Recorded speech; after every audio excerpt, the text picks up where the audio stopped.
कबीर, कबीर, न सोने का वक्त है ना जागने का। कबीर, उठ जाओ।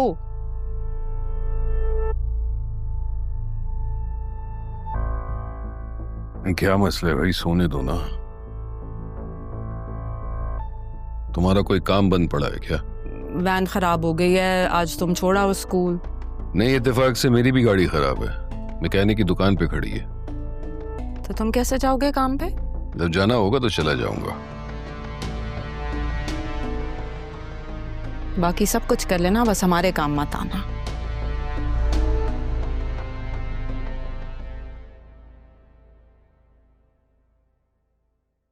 ऐसा खाला, तुमने क्या सोच के कबीर जैसा बेटा पैदा किया था? एक नंबर का निकम्मा। शौहर है वो तुम्हारा, कभी तो उसके लिए अच्छी बात कर लिया करो। खाला, इज्जत उसकी होती है जिसे अपनी जिम्मेदारियों का एहसास हो। पता नहीं कहाँ फंस गई हूँ मैं। कबीर ने जबरदस्ती शादी नहीं की थी तुमसे, तुम ही मरे जा रही थी उससे शादी करने के लिए। रात दिन मेरे आगे पीछे घूमती थी कि मेरी कबीर से शादी करा दो, मेरी कबीर से शादी करा दो। मेरा मुंह मत खुलवाओ खाला। तुमने मेरी माँ को जबान दी थी कि कबीर से शादी होगी, और तुमने सारी जिंदगी मेरी बहू कह कह कर जबरदस्ती मेरे सर पे कबीर की इश्क का भूत सवार किया था तुमने। तुम्हारे इसी इश्क की वजह से उस बेचारी तारा को तलाक दिलवाई थी मैंने कबीर से, भूल गई सब कुछ।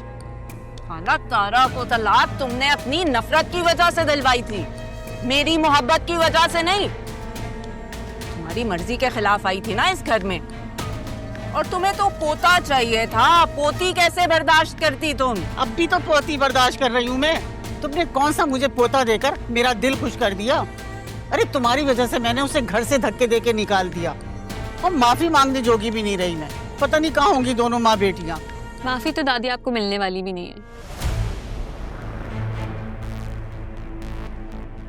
देखो, माँ और बेटी का सुलूक देखो मेरे साथ। अरे सगी भांजी समझ के तुझे ब्याह के लाई थी मैं, कि मुझे माँ समझेगी। माँ का दर्जा तो क्या, तूने मुझे खाला भी नहीं समझा। तो तुमने मुझे कौन सा बेटी समझा खाला? मेरी ना माँ से दूर रह के बात क्या करें, समझ नहीं आती आपको, हटे।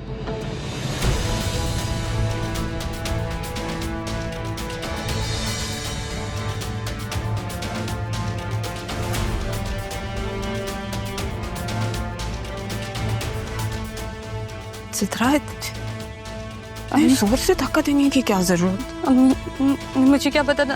अब देखिए, मर तो नहीं गई हैं, चेक करें।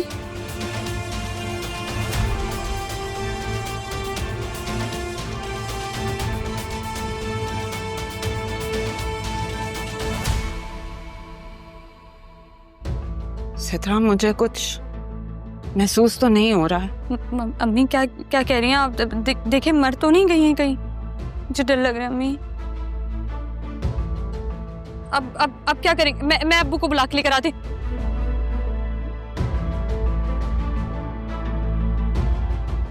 तुम्हारे बाप को पता चला ना तो वो पुलिस को बुला ले। क्या करेंगे हम अम्मी ऐसे? सितरा, अभी कोई उठा नहीं है, किसी ने देखा नहीं है, कबीर सो रहा है। तुम अपना बैग लाओ। अब अम्मी, अब बैग लो, फिर देखते हैं।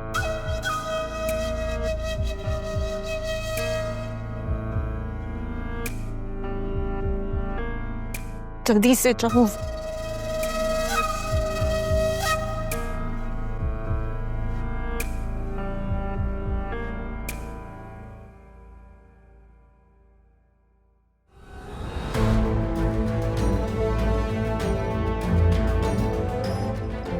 अम्मा, अम्मा,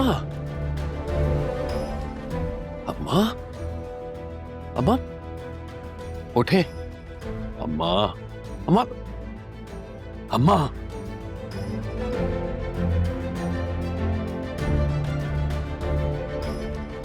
अम्मी, अम्मी, अम्मी, बात तो सुने। अम्मी, मैंने तो बस जरा सा धक्का दिया था पीछे हटाने के लिए। मुझे क्या पता था जरा से धक्के से दादी की जान ही निकल जाएगी। अम्मी, बचपन से देखती आ रही है, यही सलूक करती हैं वो मेरे साथ, इसी तरह मेरे मुंह पे हाथ रखती थी। दादी तो मरते मरते भी ना हमारे लिए मुसीबत खड़ी कर गई है। अब्बू की कॉल है।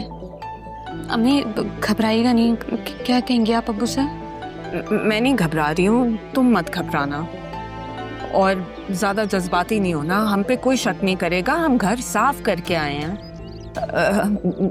मैं कबीर से बात करती हूँ। हेलो, कहाँ हो नरमीन? बस आ रही हूँ, घर आ रही हूँ कबीर। तुम ना खाला से कहना कि खाना ना बनाए, मैं बाजार से लेके आऊंगी।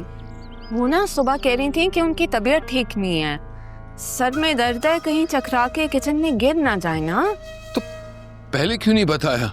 वाह कबीर वाह, सुबह जब बोला था कि स्कूल छोड़ आओ और खाला की दवा ले आओ तो तुम्हें तो अपनी नींद प्यारी थी ना। क्या कहा था तुमने कि भूल गए हो? अच्छा अभी कहाँ हो तुम? घर पे हो ना? मैं हॉस्पिटल के बाहर हूँ नरमीन। है क्यों? खैरियत, तुम्हारी तबीयत तो ठीक है ना? अम्मी चली गई। क्या मतलब? कहाँ गई हैं? चली गई नरमीन, हमें हमेशा के लिए छोड़कर चली गई। क्या खाला चली गई हैं? इतनी तो तबीयत खराब नहीं थी उनकी कभी। डॉक्टर क्या कह रहा है? डॉक्टर भी यही कह रहे थे कि शायद चक्कर की वजह से गिर गई और कुछ इंटरनल ब्लीडिंग ज्यादा हुई। और देखो तुम एक काम करो, घर पहुंचो, सिद्रा को भी साथ ले आना, मैं बस वहीं मिलता हूँ। हाँ मैं बस आ रही हूँ, सिद्रा मेरे साथ ही है, आ रही हूँ। अम्मी क्या दादी सच में चली गई? बहुत डर लग रहा है।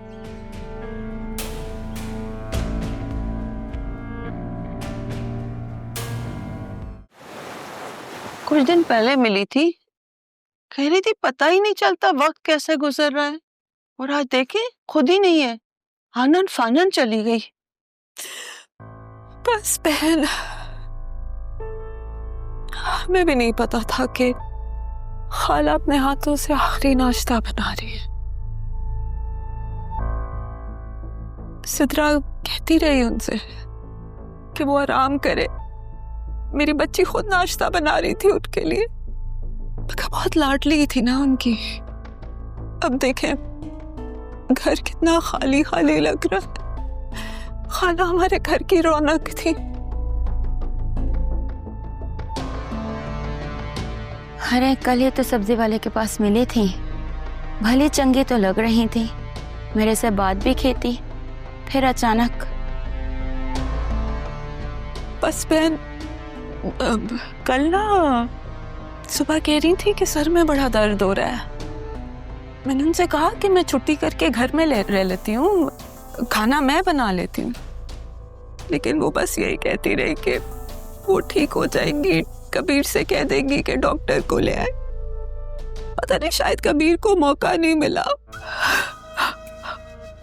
पता नहीं कैसे ये सब कुछ अचानक।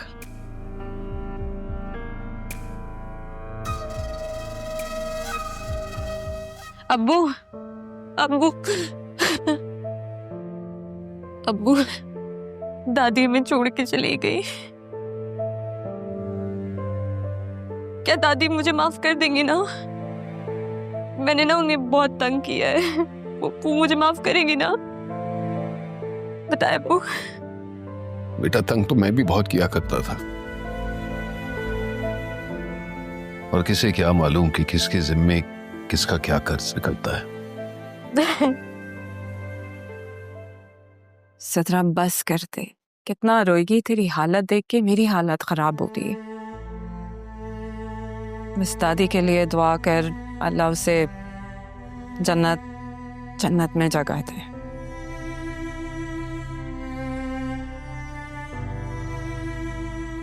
कबीर तुम्हें भी हौसला करना होगा। जिंदगी के जाने के बाद लोग इतने अहम क्यों लगने लगते हैं? समझ नहीं आता मैं इतना बेखबर कैसे हो गया कि आवाज तक नहीं आई जब मेरी अम्मी पर ये ये कयामत गुजर रही होगी। ये सब कैसे हो गया? कबीर तुम नींद में होंगे, सुना नहीं होगा, वरना उन्होंने पुकारा तो जरूर होगा तुम्हें। हाँ, मैं ही गाफिल हो गया था उनकी तरफ से। कभी उनके दिल की हाल जानने की कोशिश ही नहीं की। हम सब एक दूसरे के गाफिल हो गए हैं। काश तारा ने भी उन्हें माफ कर दिया।